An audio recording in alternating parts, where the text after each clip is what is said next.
Good afternoon, students. Today we are going to continue with the next class. As you can see, after talking about acceleration, positive and negative acceleration, we are going to take out some graph. So as you can see, distance time graph for uniform motion. First of all, we should understand uniform motion is motion which is having constant speed change per unit time. So as you can see here, this table is there in the textbook also. So when I plot this particular reading of time on x-axis and distance on y-axis, and if I get a straight line graph, it indicates that it is a uniform motion, because for every 10 seconds the distance traveled is 20 meters. So for 10 seconds 20 meters, 20 seconds 40 meters, 30 seconds 60 meters, so on. So for every distance, for every 10 seconds the distance covered is same, difference is just 20 kilometers, and therefore this type of graph, if I plot it on the graph paper and if I get a straight line, it is an indication that it's an example of a uniform motion. So if in the exam, if we give this graph and we tell you to identify what type of motion it is, you should be able to tell it is an example of uniform motion or uniform linear motion. I think this will make it very clear. Once again I'll repeat, if I have a time given in seconds and distance given in meters, and if I measure the distance and I plot a graph with time taken on the x-axis and distance taken on y-axis, and if I get a straight line graph, it's a clear indication that it's an example of uniform linear motion. That is, for every 10 seconds the distance covered is the same, and therefore such type of motion is called uniform linear motion or uniform motion. So based on the graph, you should be able to identify this type of motions, because in the exam we'll give you the graph and we'll tell you to identify based on the type of graph what is this particular motion. So it's a straight line graph, therefore it is a uniform linear motion or uniform motion. Next we come down to the part which is distance time graph for non-uniform motion. So now we have seen the example of uniform motion. Let us take example how the distance and time graph looks for a non-uniform motion. So obviously one thing would be clear here, the graph would not be a straight line graph. So let us see in this particular diagram. Again, when I have plotted with time given here and the distance given here, time again in seconds on y-axis and distance again in meters, as you can see the difference between the 5 and 10 seconds is only 12 minus 7 is nothing but 5. So as you go on ahead, the distance covered in time remain constant here. Every time difference is 5 seconds. But for every 5 second change in time, the distance covered is not the same.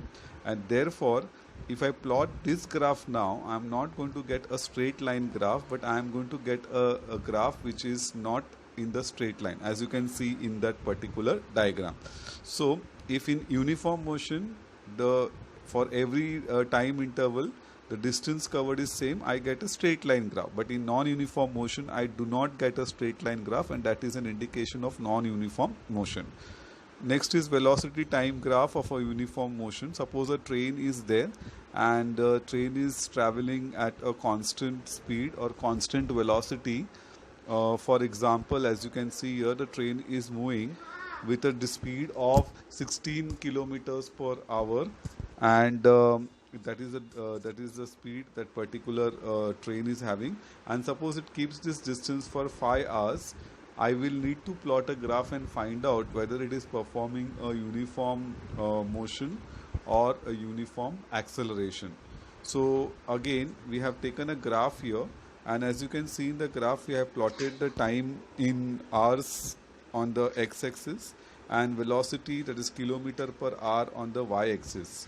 And if I want to find out the time, if I want to find out what is the speed or change in velocity between the 2 hours and 4 hours, obviously I am calculating the acceleration.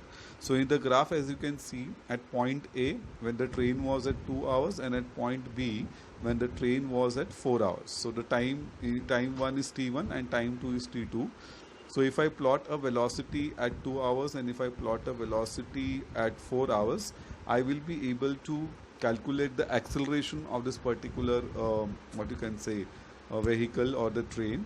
And you know, acceleration is change in velocity per unit time. So this graphical methods are used for calculating the velocity, acceleration and all those things. Next is we need to understand velocity time graph for non-uniform acceleration. So first we talked about uniform uniform motion, non-uniform motion. Then we talked about uniform acceleration. So if I plot a graph with whatever readings they have given here, and that's again the same thing, I plot a time on x-axis and velocity on y-axis. And if I plot a graph, as you can see, I just go to the point A, D, C, E and B. This is the area we are talking about. I'll repeat: A, D, E, C, B, which includes two geometrical figure. A, D, C, E is a rectangle and A, B, E is a triangle. So if I calculate this area, I would be able to calculate the total velocity or acceleration of that particular area. So from the graph, the average velocity at the starting average velocity is nothing but 32 plus 16 upon 2, that is 24 meter per second, and total time interval between one point to another point is 10 seconds. So distance covered is nothing but time taken into the distance covered into the time taken, that is 240 meter. You will also get the same answer if you calculate the area of quadrilateral ABCD, that is a trapezium, in which there are two geometrical figure. One is area of quadrilateral AECD and area of triangle ABE. So just confirm so we are doing two type of calculation. One is calculation based on the velocity is what we are getting, and we are covering the distance covered. You can also calculate the distance covered by geometrical method, that is calculating the area of quadrilateral ABCD, which is sum total of quadrilateral AECD and AEB.